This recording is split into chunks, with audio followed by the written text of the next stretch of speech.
Maswerteng hapon po mga ka-STL. Narito na po ang resulta ng STL Pangasinan para sa araw na to, second draw. June 24, 2025, araw ng Martes. Naway ang mga natayan niyo po mga numero kanina ay manalo nawa ngayong hapong ito, 5 PM. Kaya't kunin niyo na po ang inyong mga ticket. Narito na po ang resulta.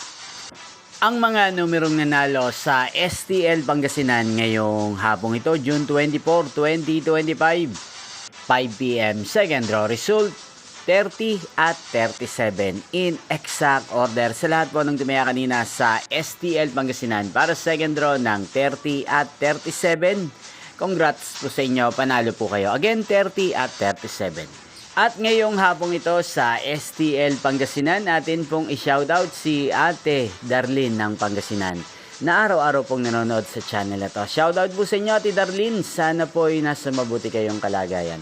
At sana iswerte din ang mga numerong tinatayan nyo sa STL Pangasinan. Gayun din shoutout po natin si Kuya Jepoy ng Pangasinan na nanonood din po sa channel na to. Shoutout po sa inyo, Kuya Jepoy. Sana po ay manalo din ang mga numerong inalagaan nyo sa STL Pangasinan. Inyo pong napanood ang resulta ng STL Pangasinan sa channel na to, Roderick Hernandez TV. Magkita-kita pong muli tayo mamayang 8:45 PM para sa third draw result ng STL Pangasinan.